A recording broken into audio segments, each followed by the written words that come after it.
Boa noite mais uma vez. Sejam todos bem-vindos. É um prazer imenso estar aqui, né? Voltar a casa, mesmo que virtualmente. A casa onde eu fui formado, né? Eu costumo brincar de que, além de médico, eu recebi também o diploma de LIASE, né? Foram 6 anos da faculdade, desde o primeiro semestre até o último. Foram 12 semestres na Liga. E estava até conversando antes com os meninos antes e dizendo quanto isso foi importante e quanto isso foi fundamental na minha formação, né? E o quanto isso hoje tem contribuído e dado tantos frutos na minha atuação profissional e, consequentemente, na vida pessoal também, né? Então, agradeço o convite, a oportunidade de estar com vocês, completando hoje 9 meses de formado, né? Então, comemorando com vocês esses 9 meses. E convidado para falar de um tema que eu gosto muito, que hoje eu tenho a oportunidade de estar trabalhando com ele, né?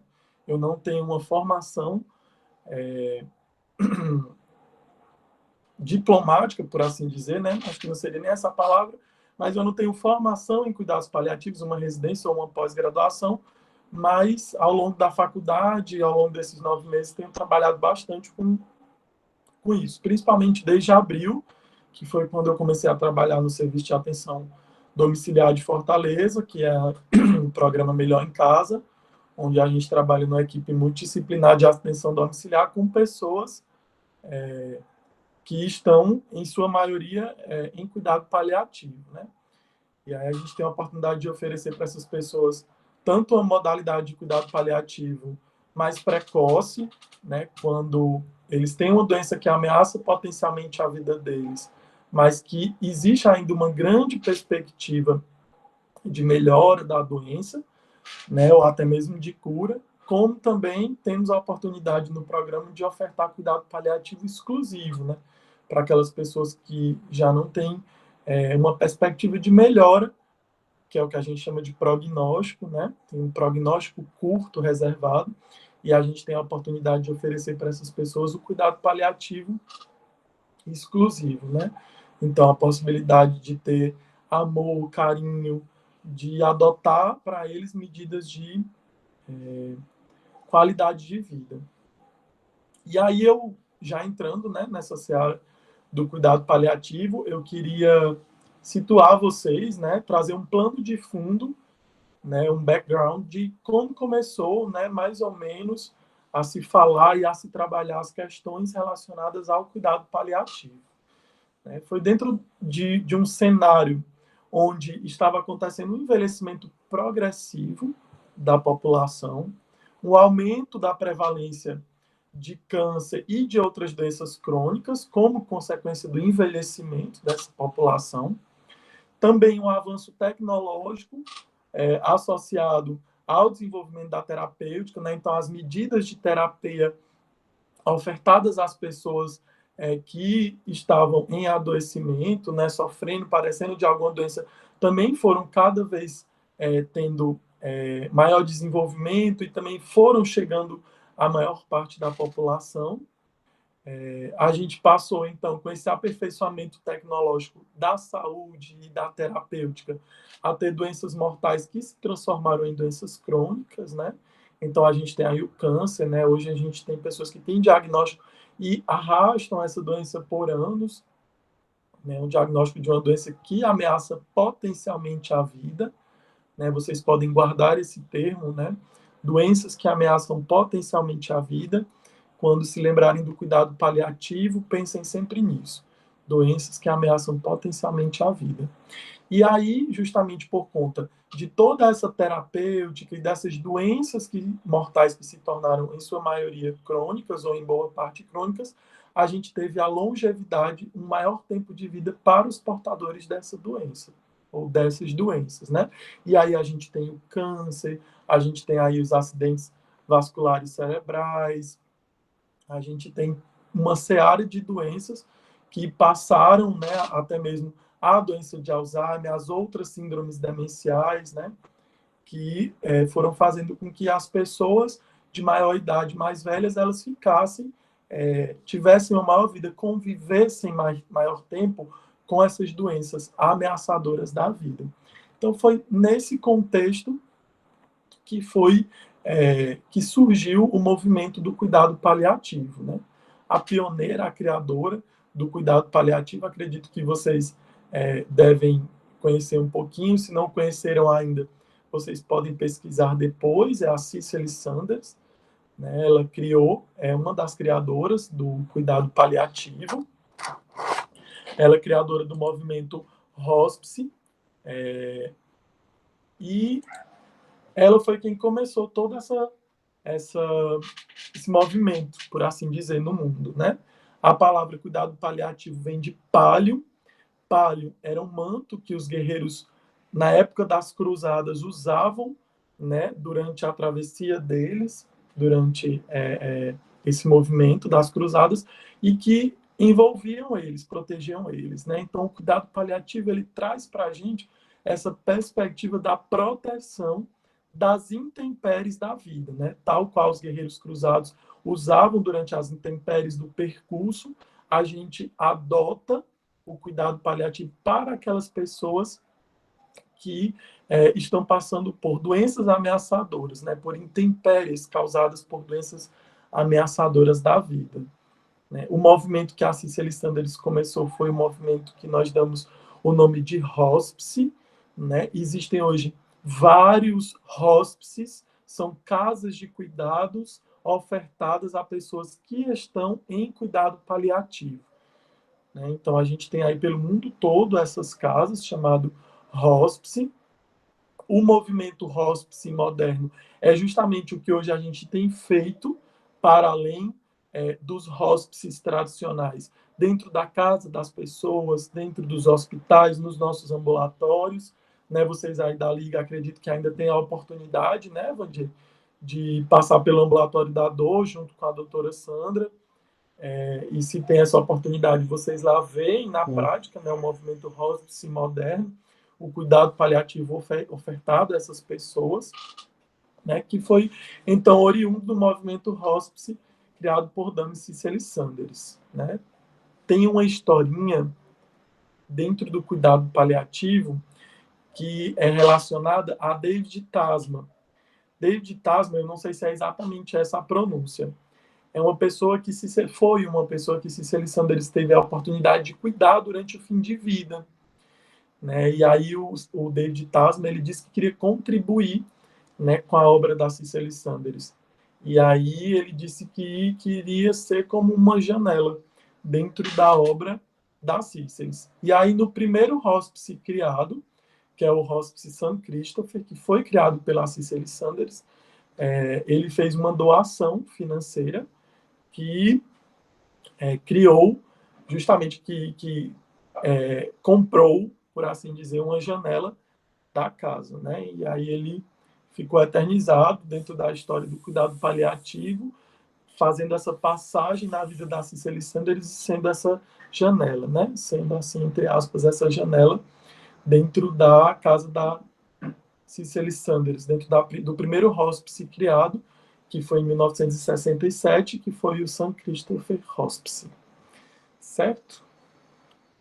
Se a gente for pegar o conceito do cuidado paliativo na sua essência, a gente vai ter muitas palavras que elas vão se somando para dar sentido àquilo que é a definição do cuidado paliativo, né? E aí, a definição pela OMS, pela Organização Mundial de Saúde, em 2002, vem dizer que o cuidado paliativo ela é uma abordagem, né? Então, essa é a primeira frase, a primeira palavra que eu acho que merece destaque, né? Então, ela é uma abordagem, ela é uma forma de abordar pessoas, uma forma de se achegar às pessoas, né? Que promove a qualidade de vida dos pacientes e dos familiares. Então, outra palavra que para mim se destaca é qualidade de vida, né? Ele traz logo no começo. Então, o cuidado paliativo visa trazer essa qualidade, né? O primórdio, a essência da paliação é a qualidade de vida de pacientes e dos familiares, né? Então, a gente pensa que o núcleo de cuidado, a célula de cuidado, ela não se ela não fica limitada somente ao paciente, né? Somente a pessoa que vivencia o diagnóstico em si de uma doença, né? Mas também a família que enfrenta essas dificuldades junto com as pessoas, né? Então é um núcleo de cuidado, é uma célula de cuidado, né? Então promove a qualidade de vida de pacientes e de seus familiares, né, que enfrentam doenças que ameaçam a continuidade da vida, que foi justamente o que eu falei para vocês, né? Através da prevenção e do alívio do sofrimento. Eu não sei de quais são os semestres de vocês que estão presentes aqui, ou quais os cursos, mas alguns de vocês já devem ter contato, ou já devem ter conhecido o plano terapêutico singular, ou ouvido falar, né? Que é aquele plano que a gente desenvolve baseado na história da pessoa, aquele plano de cuidados, né? As metas de cuidado baseado naquela pessoa, né? Uma abordagem da medicina de família e comunidade. E aí, no plano terapêutico singular dos pacientes que eu acompanho, eu sempre coloco, né? Que são justamente, que a gente deve oferecer justamente a prevenção e o alívio do sofrimento, né? Então, um dos planos de terapia que a gente oferta a esses pacientes é justamente essa qualidade de vida baseada em prevenção, em prevenir, né? Não só curar, mas prevenir, se antever, né? E aliviar o sofrimento, né? Continuando a definição que a OMS traz para a gente, ela fala que o cuidado paliativo ele requer a identificação precoce, e aí quando ele fala isso, a gente já desmistifica aquela ideia de que o cuidado paliativo é oferecido só para pessoas em fim de vida ou pessoas que já estão, né, num processo ativo de morte, né? Não é. O cuidado paliativo ele deve ser ofertado desde o momento de diagnóstico de doenças que ameaçam potencialmente a vida, né? É o que a gente chama de early paliativo. Não sei se vocês conhecem também a doutora Patrícia Mauriz, também é professora da Faculdade de Medicina aí do Cariri, e é uma paliativista que também contribuiu muito com a minha formação, né? E ela que me ensinou o conceito do early paliativo, né? Do paliativo precoce, né? Que quando feito já ao diagnóstico da doença que ameaça potencialmente a vida, traz ao paciente muito mais conforto até o processo de morte. E não só traz conforto ao paciente, como também existem diversos estudos que mostram, que trazem evidências de que aumentam, inclusive, a vida, o tempo de vida, né? Então, o cuidado paliativo, ele traz essa perspectiva de ser, de dever ser, de trazer também a identificação precoce, não se limitar ao fim de vida mais iminente ou mais próximo, né? Requer também uma avaliação e o tratamento da dor, né? E aí é impossível falar da dor. Para mim é impossível falar de dor e não lembrar da doutora Sandra, né? Que também é professora da faculdade, foi outra pessoa que contribuiu, né? Com a minha formação muito, né? Um dos pilares da minha formação, por assim dizer, foi a doutora Sandra. E é impossível falar de dor para mim e não lembrar dela, né? Então, o cuidado paliativo requer essa avaliação e esse tratamento da dor. Não só da dor, mas também de outros problemas de natureza física, né? A OMS ela coloca essas três palavras. Outros problemas de natureza física, de natureza psicossocial, porque a gente vai trazer a abordagem integral da pessoa, né? Então vocês lembram que lá no começo eles falavam de abordagem, e aí já lá no final eles vêm mostrar que tipo de abordagem. Então a abordagem física, a abordagem psicossocial e a abordagem espiritual, né? Então, ela vem fazer a abordagem do ser ontológico, do ser integral, do ser na sua essência, né? Então, nós vamos também tratar dos problemas físicos, vamos tratar dos problemas dor, dos problemas constipação ou diarreia, dos problemas náusea e vômito, vamos tratar dos problemas como dispneia, né, a falta de ar, vamos tratar também de infecção, porque não, né? Muitas vezes a gente pensa, não, está em cuidado paliativo, a gente não trata mais infecção, não institui mais antibiótico no tratamento dessa pessoa, mas não é exatamente assim. Fechando aqui esse contexto da definição do cuidado paliativo para a Organização Mundial de Saúde, eu já dei um ganchinho numa próxima vertente do cuidado paliativo, ou num complemento acerca do cuidado paliativo, que é justamente a questão de que o cuidado paliativo ele não é uma regra, ele não é um protocolo, ele é uma abordagem baseado na pessoa. Né? Então, nós nem sempre vamos usar o mesmo peso e a mesma medida, por assim dizer, para duas pessoas diferentes. Né? Nós vamos fazer baseado naquela biografia. Né? O cuidado paliativo ele é baseado com base na biografia da pessoa. Né? Ele se pauta na vida, na história e nas condições físicas, biopsicossociais, né? E espiritual daquela pessoa. Certo? Então, é dentro dessa perspectiva que o paliativo trabalha, sempre pensando na subjetividade daquele ser, né, que é um ser ontológico. Por isso que se diz que o cuidado paliativo ele não se baseia em protocolos, mas ele se baseia em princípios. Né? Vou dizer mais uma vez, eu gosto muito dessa frase. O cuidado paliativo ele não se baseia em protocolos, ele se baseia em princípios. Né? Ele não fala em terminalidade, né? A gente fala em doença que ameaça potencialmente a vida, e ele está indicado desde o diagnóstico. Né? Então, só complementando, fechando e amarrando aquilo que eu já fui falando e descrevendo e pormenorizando ao longo da descrição do conceito dado pela OMS, certo? Não se fala mais em impossibilidade de cura, né? A gente readapta esse termo, a gente fala na possibilidade ou não de tratamento modificador da doença. E aí é muito legal a gente pensar nessa frase, possibilidade ou não de tratamento modificador da doença, porque quando a gente se depara em muitos serviços de saúde, que a gente chega para oferecer cuidado paliativo, muitos profissionais eles perguntam para a gente qual é o grau de investimento que nós vamos fazer nessa pessoa, né? E aí eu gosto sempre de dizer, porque assim eu aprendi e porque assim é definido o cuidado paliativo, que o grau de investimento é sempre total. Nós sempre vamos investir tudo naquela pessoa que nós vamos cuidar, com ou não em cuidado paliativo, certo? Em cuidado paliativo ou não, nós vamos investir sempre tudo. Baseado, obviamente, no tratamento e na perspectiva de sempre nos questionar se ele é ou não modificador da doença.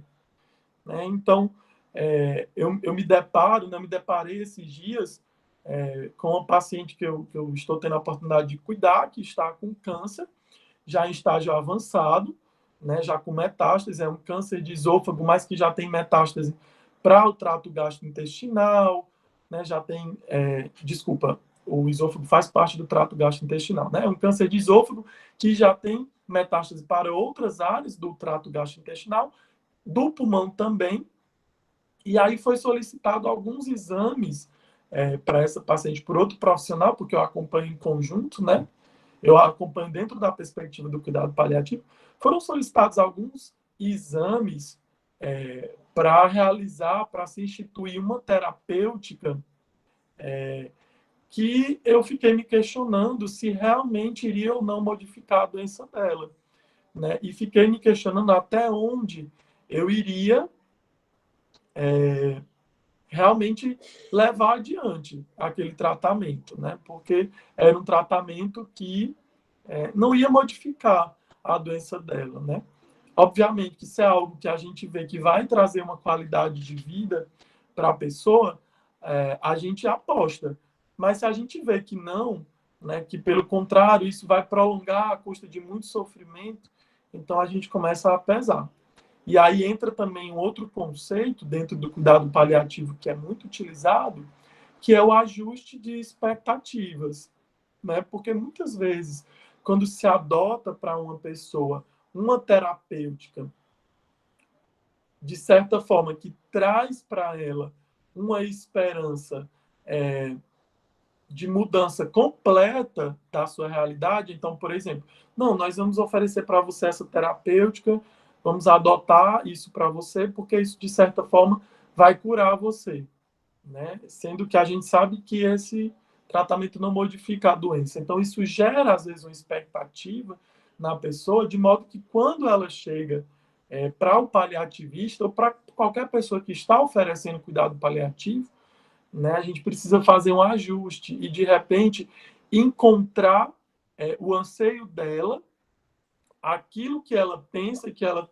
vê na doença, no adoecimento, aquilo que ela entende como o processo que ela vive, né, o adoecimento, e aquilo que, de fato, é a realidade da moléstia que acomete ela, certo? Então, muitas vezes a gente tem que fazer esse ajuste, sem nunca tirar a esperança dessa pessoa, né?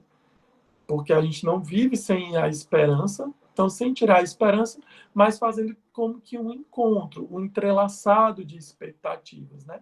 Entre aquilo que ela espera e aquilo que a gente tem para ofertar. Né? Então, sempre pensar se aquilo que vai ser ofertado para ela é, de fato, modificador da doença dela. Se é modificador de doença, vale a pena ser investido. Se não vai modificar a doença, a gente, de repente, pode pesar numa balança para ver se vale a pena ou não ser instituído, certo? Eu não sei se eu estou falando muito sequencialmente e vocês estão conseguindo me acompanhar, ou se eu, de repente, estou trazendo alguns termos, mas aí vocês têm como interagir comigo e vocês podem ir dizendo, não, fala isso de novo, ou eu não entendi, pode ir fazendo perguntas também, certo? Que aí a gente vai tornando o processo mais dinâmico.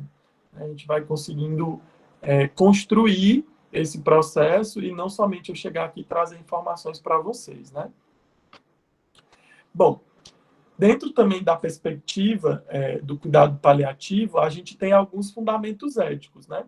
Então, o cuidado paliativo, ele é baseado nos fundamentos éticos de autonomia, de beneficência e de não maleficência, né? Então, partindo do pressuposto que o paciente é um ser autônomo, né? E vai fazer as suas escolhas, e a gente precisa sempre respeitar, né? Não viver com ele uma relação, e isso não se limita ao cuidado paliativo, né? Todo o contexto da relação em saúde, dos processos de saúde, deveriam ser baseados sempre em relações horizontais, né? E não em relações verticais, onde nós somos os profissionais de saúde detentores do conhecimento e as pessoas das quais nós cuidamos ou as quais nós cuidamos são pessoas que estão ali totalmente passivas dentro do processo, né, de cuidado.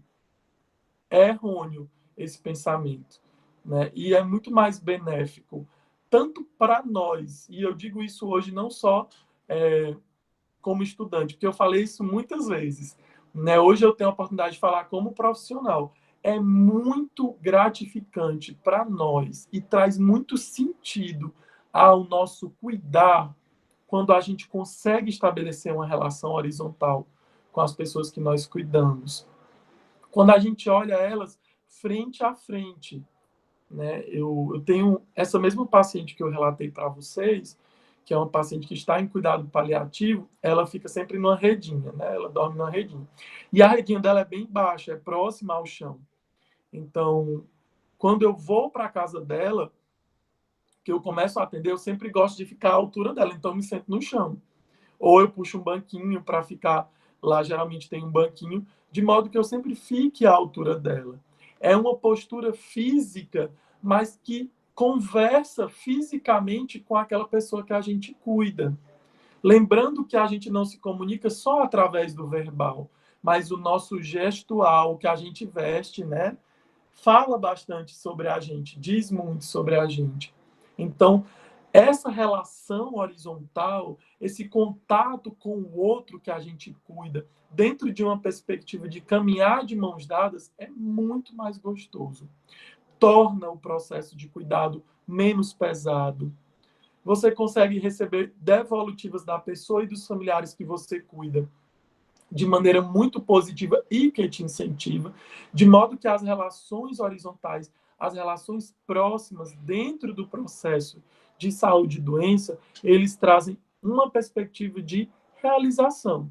E isso é até mesmo relatado em diversos estudos, existem artigos científicos que abordam profissionais de saúde que relatam, né, que a profissão, o exercício da sua profissão, ele se torna melhor, por assim dizer, a qualidade do serviço ofertado.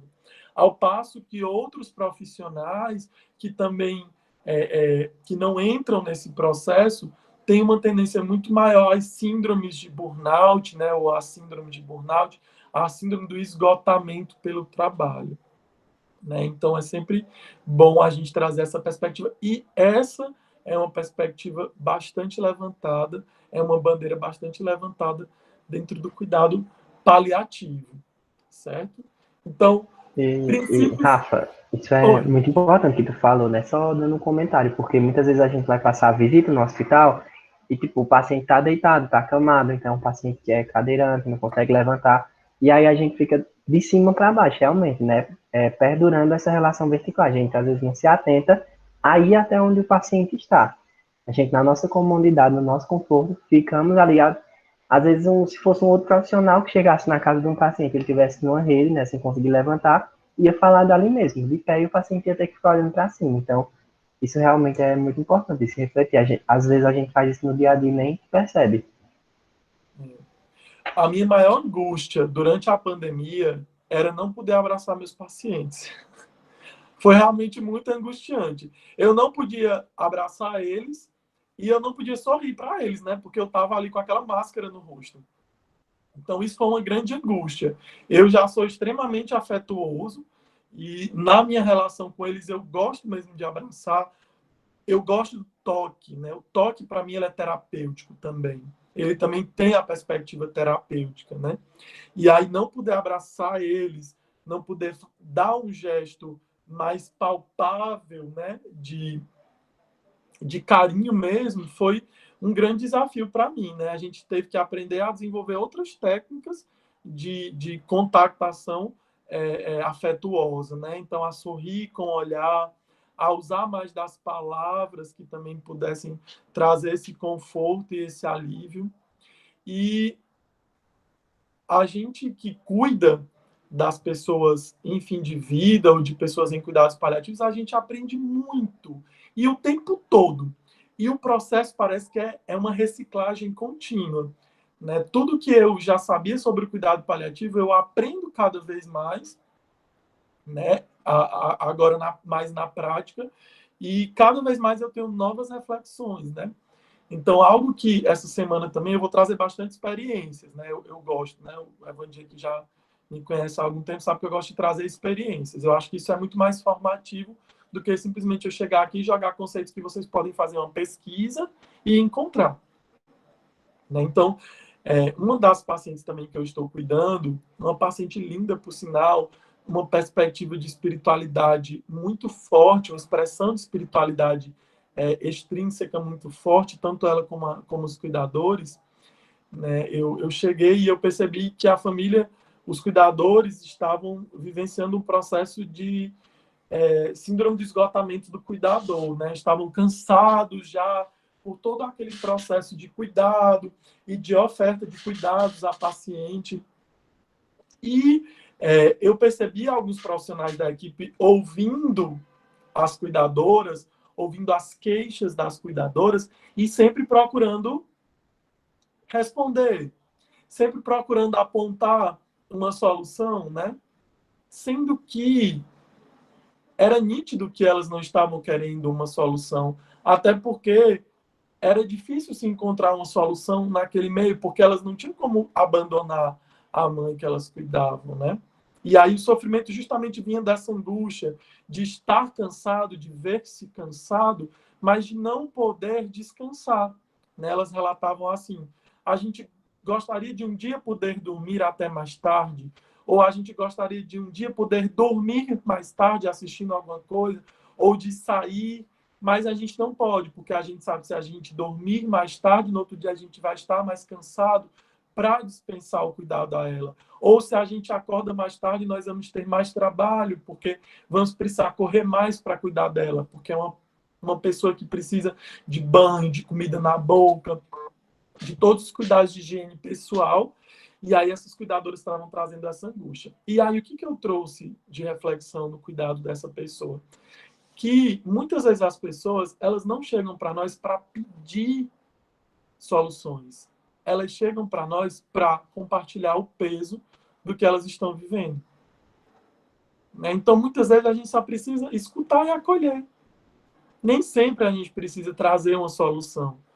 Né? O cuidado paliativo fala em aliviar o sofrimento. Né? E se a gente consegue aliviar esse sofrimento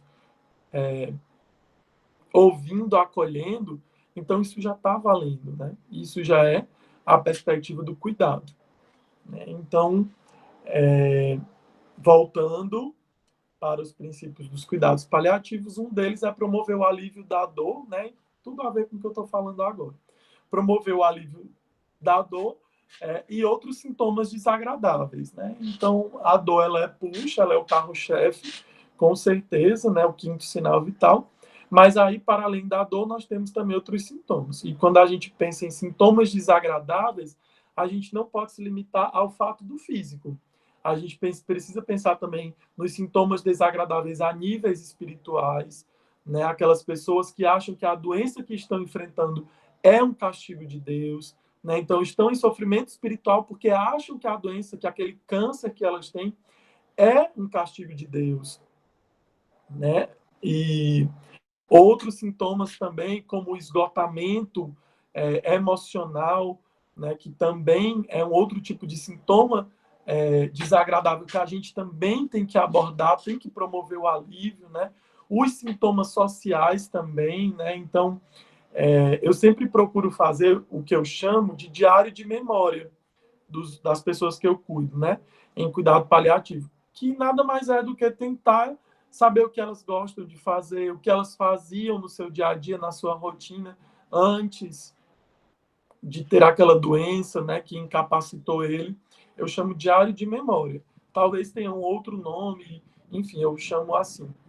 E aí, um dos pacientes que eu cuido, que está em uso de sonda nasoentérica, né, quando eu perguntei para ela o que ela gostava de fazer e tentei encontrar ali uma situação de prazer que eu pudesse realizar para trazer alívio para ela, eu não consegui.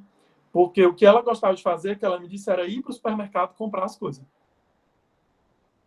E aí eu disse, né? Vamos então para o supermercado, eu venho buscar a senhora e vou com a senhora fazer compras, né?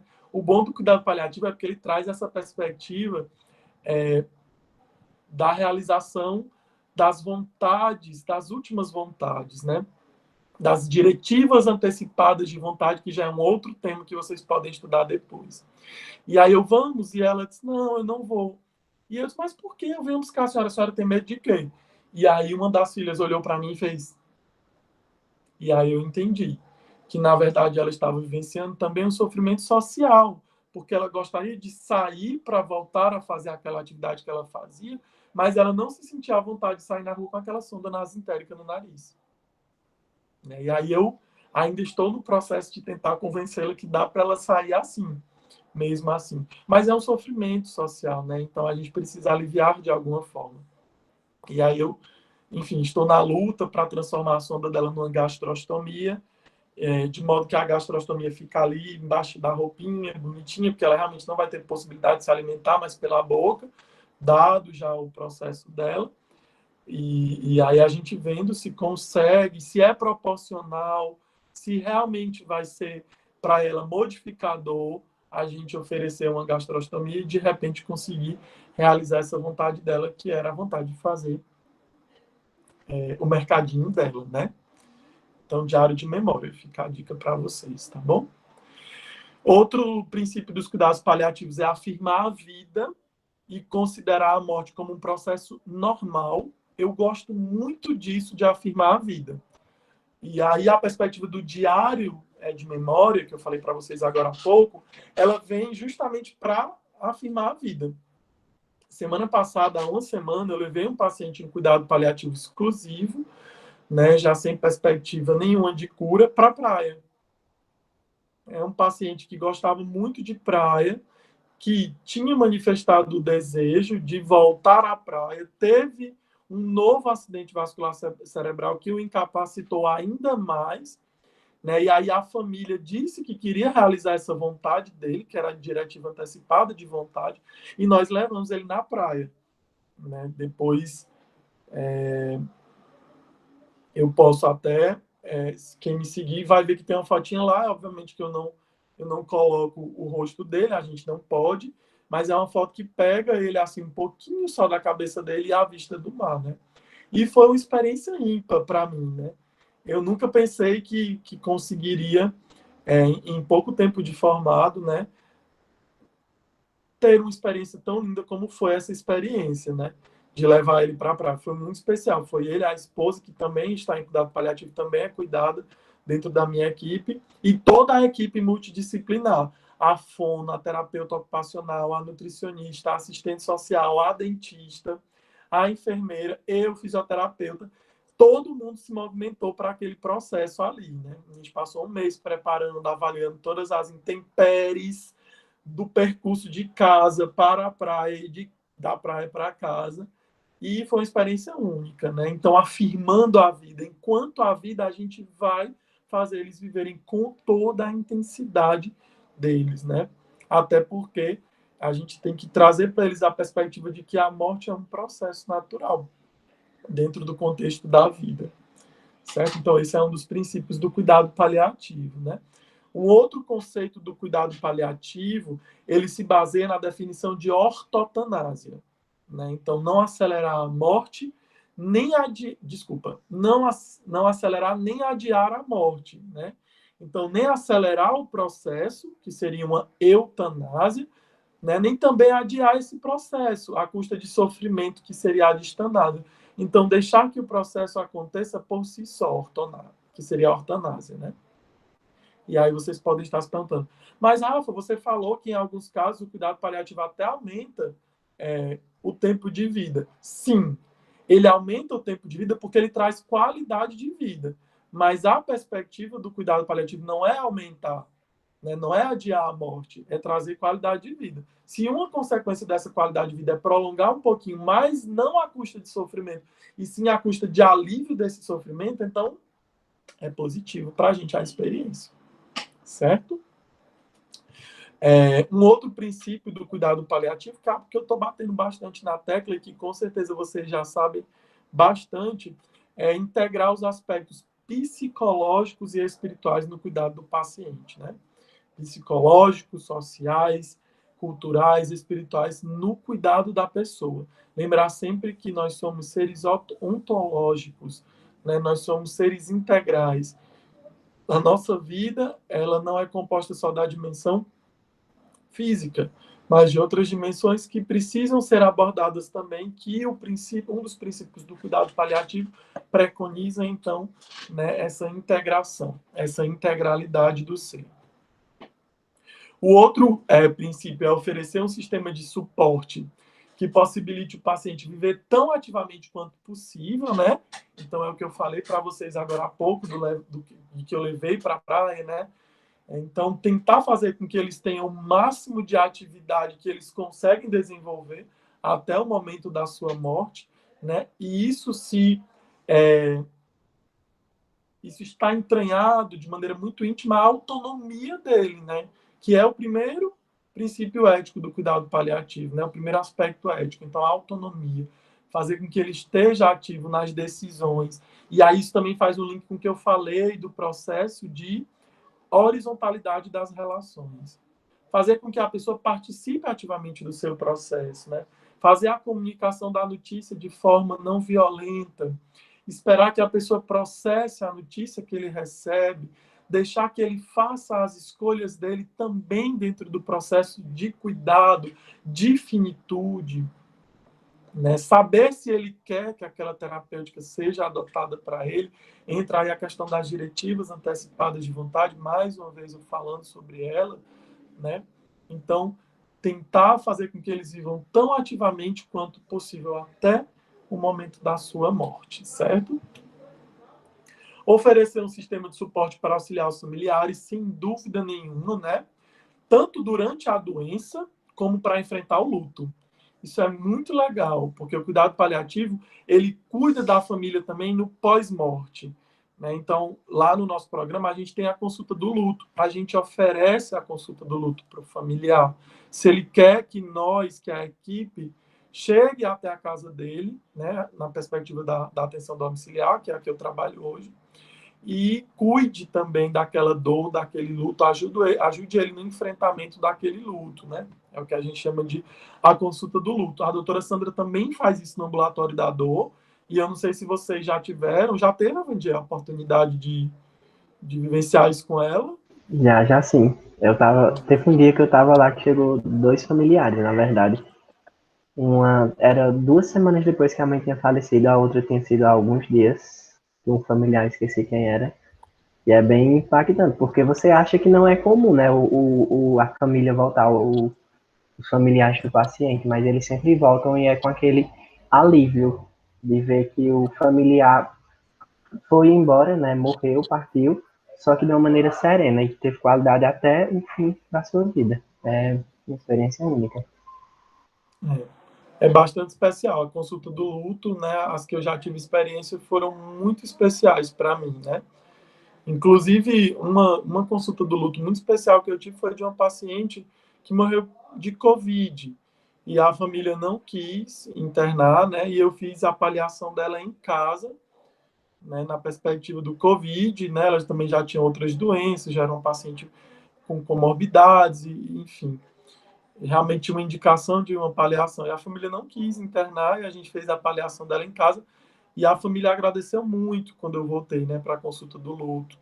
E foi muito bom, assim, do ponto de vista humano, da humanização do processo de saúde e doença, porque a última vez que eu fui lá, né, a gente fez uma oração juntos e ela disse, né, mãe, me perdoa e eu te perdoo também por tudo que a gente já possa ter causado de estranhamento uma à outra e pediu para a gente rezar juntos, né? Então foi um processo bem especial mesmo. E depois eu voltei para essa casa para a consulta do luto e elas estavam profundamente agradecidas. Elas doaram as medicações, né, para mim, para que eu pudesse doar para outras pessoas que precisassem. Ela fazia uso de algumas medicações com alto custo, né? E aí elas voluntariamente disseram, doutor, nós queremos dar essas medicações para que você possa dar para outra pessoa, né? Então, eles são generosos até mesmo na dor, né? Eles ensinam muito, até mesmo no luto e no sofrimento eles trazem generosidade dentro de si. O outro princípio do cuidado paliativo, que é algo que eu particularmente adoro trabalhar, e é algo que eu aprendi na Aliase, que a Aliase traz essa perspectiva, é a perspectiva da multiprofissionalidade, né? Então, a abordagem multiprofissional para focar nas necessidades dos pacientes e dos seus familiares, incluindo o acompanhamento no luto, né? Então, eu trabalho numa equipe multidisciplinar que eu tenho diversos profissionais trabalhando junto comigo. E é muito bom porque a gente vê como o olhar de cada um é treinado e direcionado para uma perspectiva que complementa a perspectiva do outro, né? Nunca vejam os profissionais de outras áreas como inimigos. Nunca vejam eles como pessoas que estão querendo tomar o seu lugar, o seu espaço. Pelo contrário, né? Se coloquem como alguém que está ali para aprender com eles também, né? Eu tenho uma oportunidade maravilhosa de aprender quando eu saio com a Suiane, que é a minha assistente social, os termos que ela usa, né? A abordagem que ela faz, ou quando eu saio com a fonoaudióloga, que é a Nusca, né, a perspectiva do cuidado dela, ou com a nutricionista, que é a Maíra. É assim maravilhoso, né? Eu fico encantado vendo elas falando, eu gosto de ouvir elas falando, de ver elas abordando o paciente e percebo o quanto eu faço uma centeia diante daquilo que juntos a gente é capaz de fazer, né? Então é muito, muito especial mesmo, né? E às vezes uma demanda que um não consegue resolver, o outro consegue, um tem um jeito de abordar que é um jeito que consegue desarmar a pessoa e a família, né, dentro da perspectiva do cuidado. Então, a abordagem multiprofissional dentro do cuidado paliativo é princípio, né, não tem como abrir mão e achar que só eu médico ou só um enfermeiro. Você até pode ofertar, mas o cuidado ele vai ser muito melhor, a rede de apoio vai ser muito melhor quando você conseguir ofertar a perspectiva de outros profissionais olhando para aquela pessoa, né, cuidando daquela pessoa. Um outro princípio também é melhorar a qualidade de vida e influenciar positivamente, né, no curso da doença. E aí a gente pensa também na questão da prevenção quaternária. Não sei se vocês já tiveram acesso a esse termo, né? Eu também concordo, viu, João Neto? É muito bom trabalhar a intersetorialidade, né? E a gente cresce muito como profissional.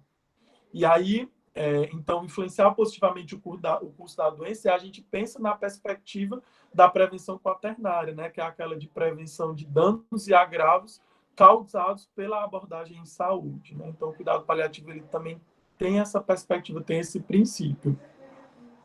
Certo? E o último princípio do cuidado paliativo é o que eu já falei também para vocês, deve ser iniciado o mais precocemente possível, juntamente com outras medidas, né? Que possam fazer uma modificação da doença, né? Então, a quimioterapia, a radioterapia, não é para esperar o paciente, a pessoa já fez químio, já fez rádio, e quando você não tem mais nada para fazer, vou encaminhar para a paliação, né? Não, não é assim, né? Então, desde o começo, o early paliativo, né? Procurando sempre compreender, procurando sempre controlar todas as situações clínicas estressantes, né? Então, aquele palio nas intempéries. Não é somente controlar no sentido de depois que aconteceu, mas também no sentido de se anteceder, né? Aquilo que pode acontecer, né? No sentido de prevenção também, né? Dentro da perspectiva do cuidado paliativo, a gente também tem diversas escalas que a gente pode utilizar para poder fazer esse cuidado de maneira mais apurada, né? A gente tem a escala de performance paliativa, que é o PPS, a gente tem a escala de Karnofsky, que depois vocês podem pesquisar, certo? O pessoal da Aliase pode depois passar para vocês. A escala de ECOG, o SPIKES, que é o protocolo de comunicação de má notícia. Eu já estou começando a finalizar a minha fala, e aí por isso que eu estou jogando para vocês esses termos para que vocês possam pesquisar e aprender, né? E tenho certeza que a Liga também já está ofertando isso, deve ter ofertado isso no simpósio, né? Então, o protocolo SPIKES, ele é básico, né? É um mnemônico, SPIKES, SPIKES, né? Que é um protocolo de comunicação de notícias difíceis de forma não violenta. Ele é muito usado. O FICA, né, que também é um mnemônico, FICA, que inclusive eu aprendi na Aliase, fiz vários e vários treinamentos, não sei se ainda tem esses treinamentos, né, mas foi uma escola. E é muito legal porque hoje eu trabalho com a Carol, que também foi da Liga de Cuidados Paliativos e foi a primeira monitora, né, a primeira monitora da monitoria de saúde e espiritualidade que treinava os acadêmicos do quarto semestre dentro do protocolo FICA, né? Então, eu e a Carolzinha, a gente trabalha juntos. Se formou aí também na UFCA, não sei se tu teve a oportunidade de conhecer, Avandi, acho que quando tu entrou, a Carol já tinha se formado. Não, conheci não. Pronto. Eu trabalho com a Carolzinha também, né? Então, a Carolzinha também aborda bastante isso com os pacientes dela. A escala visual numérica, né? Sem dúvida, a escala de mensuração da dor, não tem como, né? A gente trabalhar sem ela. Até eu lembro que até hoje ainda tem uma que o doutor Otávio fez, que era a junção da escala visual com a escala analógica. Eram 3 escalas, né? Sintetizadas em uma só, para a gente conseguir ajudar o paciente, né? Na questão da quantificação da dor. E também ajudar a gente mesmo, né?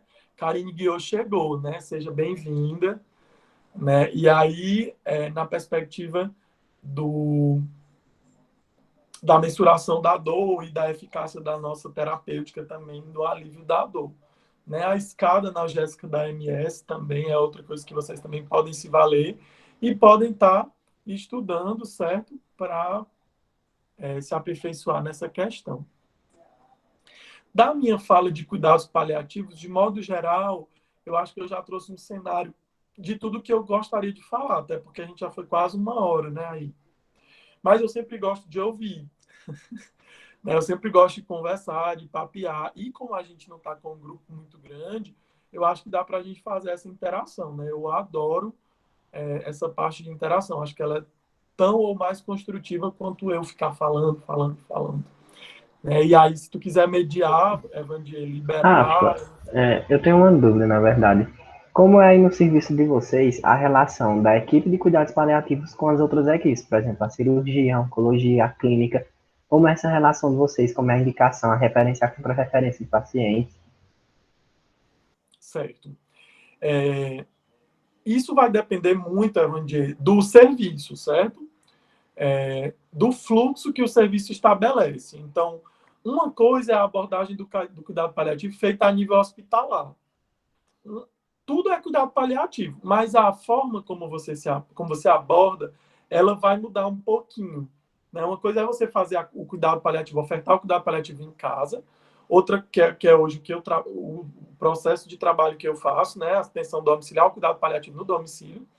Outra coisa completamente diferente é a atenção hospitalar, o cuidado paliativo hospitalar, e outra perspectiva também é o cuidado paliativo ambulatorial.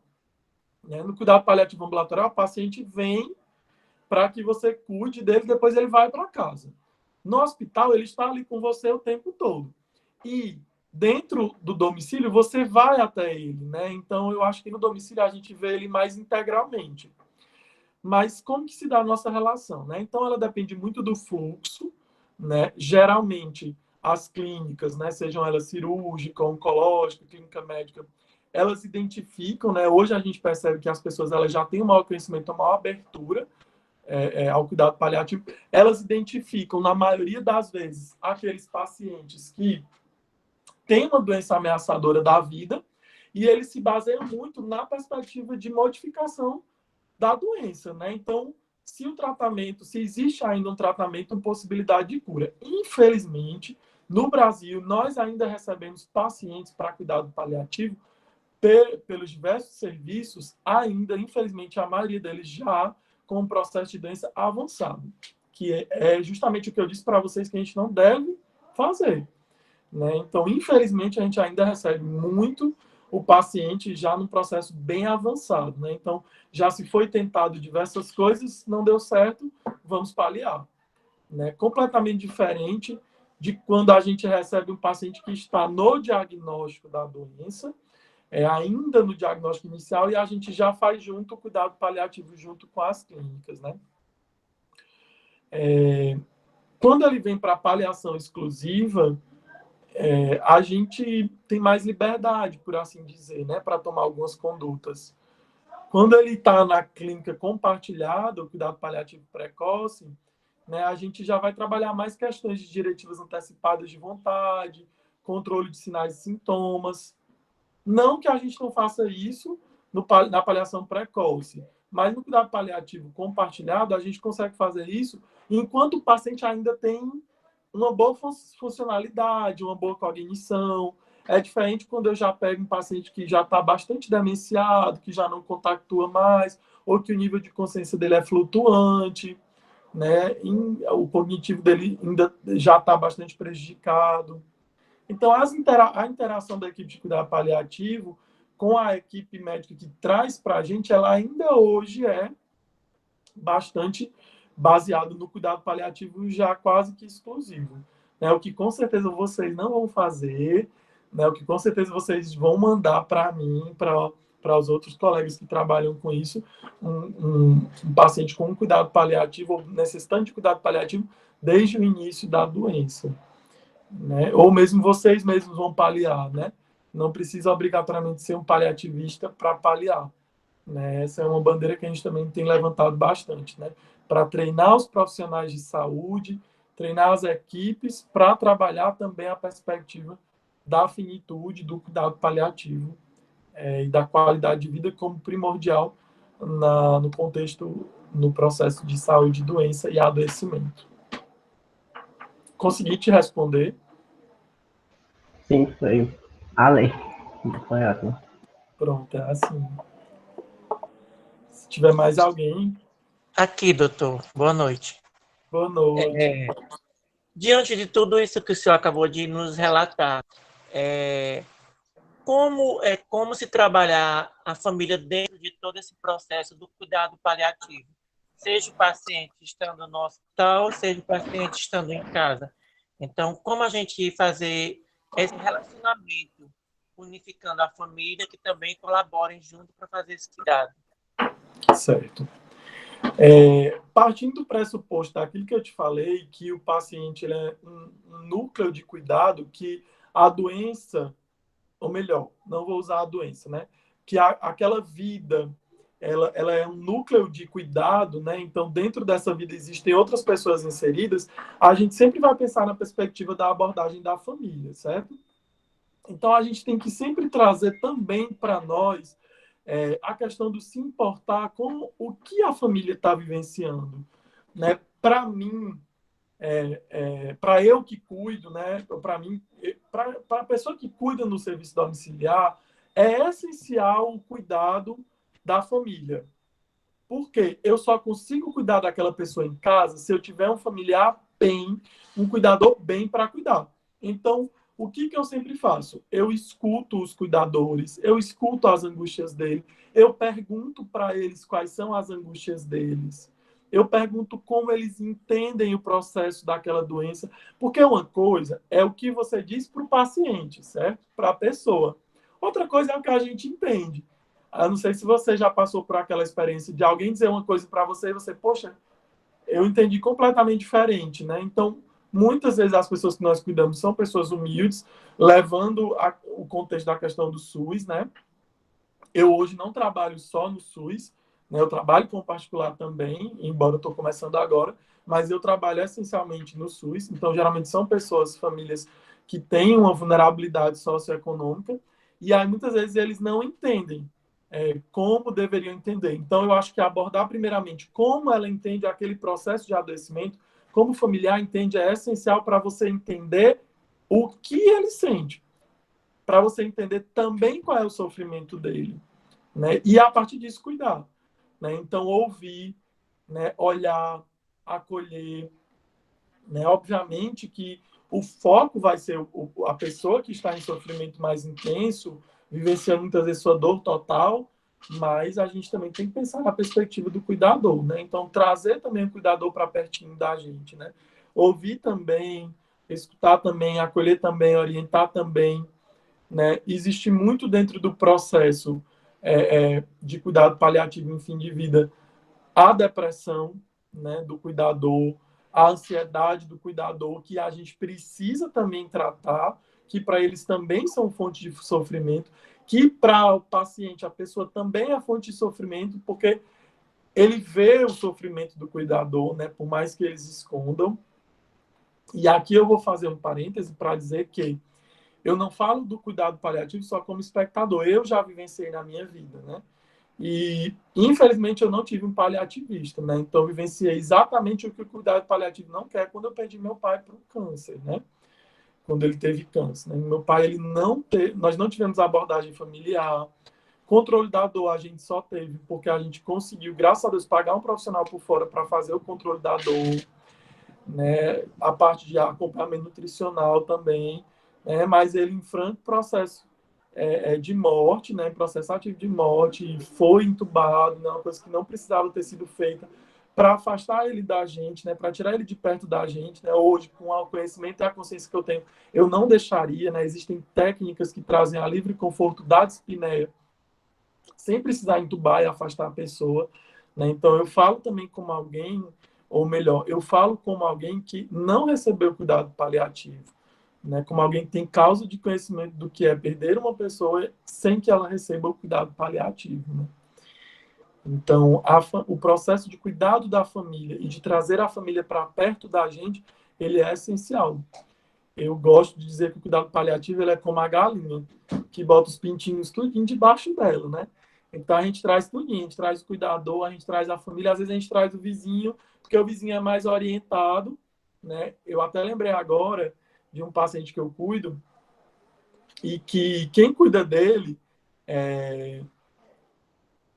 ela não tem um vínculo familiar com ele, certo? É uma pessoa que trabalhou com a família dele muitos anos e que hoje cuida dele, né? A esposa dele já morreu, os filhos não moram com ele, e essa pessoa é quem cuida dele. E aí ela é analfabeta, então ela não consegue ler e ela não sabe ler relógio, ela não sabe ler horas. Então quem diz para ela a hora que ela tem que dar os remédios dele são os vizinhos. Né? Ela mora numa comunidade pobre, aquelas casinhas tudo pertozinho da outra, aí o vizinho grita de casa, fulana, tá na hora de dar o remédio. E aí, então, às vezes a gente também traz para debaixo das asas da gente o vizinho, porque a gente identifica que ele é um potencial cuidador também, para além do cuidador principal. Então, é assim que a gente aborda a família, né? Sempre trazendo ela para pertinho da gente, né? Botando ela debaixo das asinhas da gente.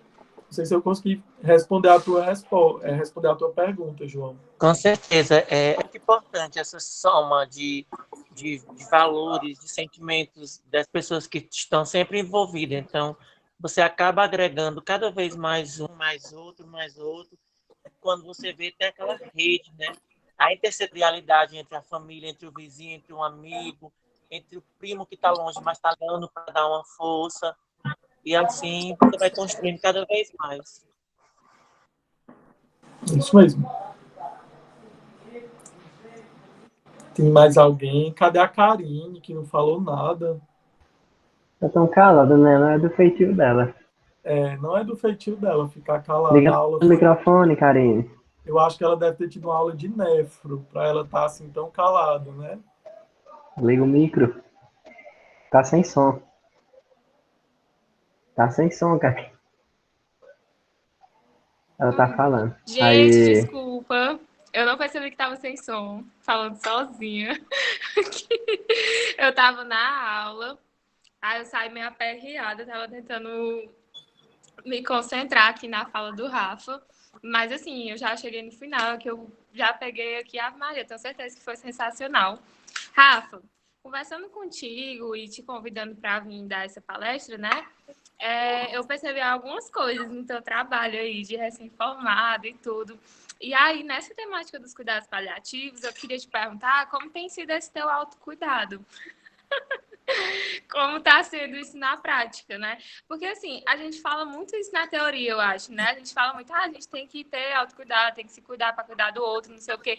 Mas eu queria que tu falasse um pouco da tua experiência, assim, como recém-formado, essa questão, sabe? Porque eu acho que é muito importante para a gente. Uhum. Bom, uma bandeira que eu sempre defendi, que eu sempre vou defender, certo? É terapia, certo? Não tem como viver sem terapia, eu acho, né?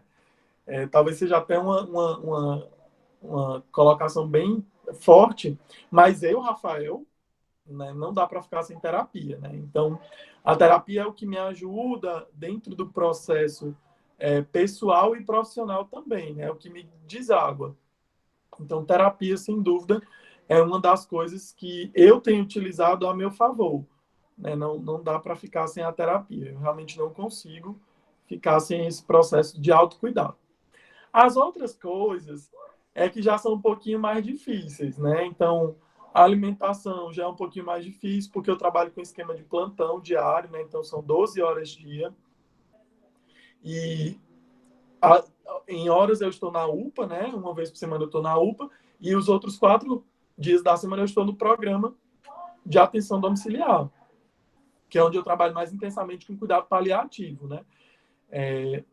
Na atenção domiciliar, que é um desafio para a gente, porque a gente está o tempo todo se deslocando, indo para os lugares, né? A gente não tem aquele horáriozinho como é em hospital. Agora nós vamos passar a visita. Agora o plantão começou. Agora é hora de parar para comer, né? Na atenção domiciliar, a gente não tem muito isso. A gente tem que ser gestor do horário, né? Então, para mim, tem sido um desafio, né? A foroterapia, que é uma coisa que eu gosto, sei que preciso, me alimentar bem tem sido um desafio, né? Me exercitar, não, né? Realmente não consegui ainda, dentro desse processo de recém-formado. O sono é uma coisa que também é um desafio, né? Porque acaba que a gente muitas vezes chega cansado e quer viver, né? A gente quer assistir uma série, a gente quer sair, conversar com os amigos, né? Para quem pode sair, né? Para quem ainda não está com as regras bem duras, né? De isolamento social, aqui em Fortaleza já flexibilizou bastante, Mas, enfim, tem sido um desafio. É um desafio para todos, né? Vocês vão ver que até a gente conseguir se adaptar é um desafio. Gente, deixa eu fechar a porta aqui, tá? Que minha mãe tá conversando bem alto. E aí, né? Inclusive, minha mãe veio para cá para fazer um processo de autocuidado em mim, né? E no meu cachorro também. Mas, enfim, é um desafio. Não é fácil. Não é fácil a gente conseguir se cuidar dentro do processo. Mas a gente vai se adaptando. Eu acho que o mais importante é isso, né? É você saber que você, tipo, precisa disso e você ir tentando, sabe? Indo atrás, tipo, e à medida que as coisas vão, que os trabalhos vão aparecendo, as coisas vão acontecendo, você ir se adaptando, como tu tá falando, e ir tentando, né? Tipo, priorizar aquelas coisas que você acha que, por exemplo, para ti a terapia, né? Que é essencial. Então, se a terapia é essencial, dá aquele jeito, né, de priorizar isso na nossa vida. Então, eu acredito muito, assim, que deve ser realmente um desafio, mas eu acho que o mais importante é tudo isso que tu falou, assim, é ir tentando, porque com o tempo eu acho que as coisas vão se ajustando. Uma coisa que foi muito importante para mim dentro do processo de autocuidado foi escolher ter um pet. Eu sempre quis um pet, mas eu moro sozinho. Então foi difícil escolher um pet. Eu fico muito tempo fora. Só que assim, eu contatei minha rede de amigos, as pessoas que eu vi, minha família, que podiam me ajudar com ele. E foi um processo de autocuidado, porque quando eu chego em casa, ele tem toda aquela recepção. Deixa eu ver se eu chamo ele aqui para poder vocês verem, né? E aí ele chega em casa, então ele faz aquele processo de recepção comigo. Caramelo, ele faz aquele processo de alegria, né? De quando o dono chega, de fazer todo aquele carinho. É ele quem me acorda de manhã, porque ele já. Lá vem ele. Porque ele já tá me chamando para passear, ele quer ir passear de manhã, né? E aí tem também a história de vida dele, porque ele é um cachorro em cuidado paliativo, né? Vem cá, pai. Vem cá, vem. Eu adotei ele já tem 3 anos de idade, e ele é vira-latinha. Ai, coisa linda! Ele estava abandonado no abrigo há dois anos já, no abrigo para cachorro, abrigo São Lázaro aqui de Fortaleza.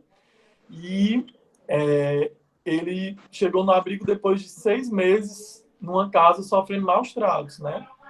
Então, ele chegou para mim com uma sequela de sinomose, que é uma doença bem grave que dá no cachorro, né? Então, ele tem uma sequela, ele fica com a mioclonia o tempo todo aqui na boquinha e aqui também nos músculos aqui do maxilar, né? Então, por causa disso, os dentinhos dele já são todos para fora, ele não consegue mastigar grão, ele tem que comer comida pastosa, né? Ele tem que fazer acupuntura porque ele tem muita dor, justamente por causa da contração contínua, né? Enfim, então, foi um processo de autocuidado também, né? Porque ele traz para mim bastante prazer estar com ele, né?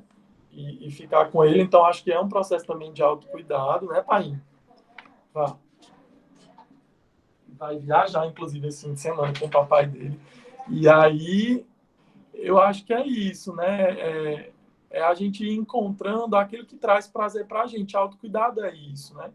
Encontrando aquilo que traz prazer e tentando se equilibrar também, né? Porque nem tudo aquilo que traz prazer para a gente, quando a gente vive de forma excessiva, vai ser benéfico, né?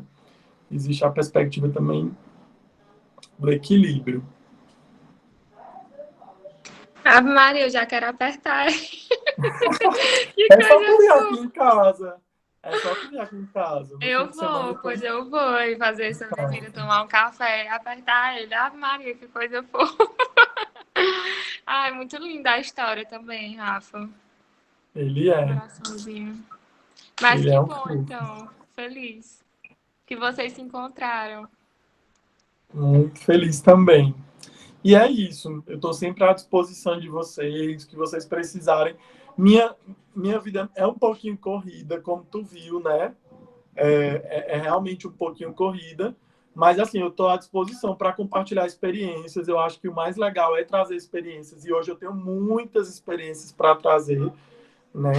Meu dia a dia é estar com eles e é muito bom estar com eles. E dentro da perspectiva, o João está dizendo obrigado também, viu, João, por ter escutado tudo, pela paciência.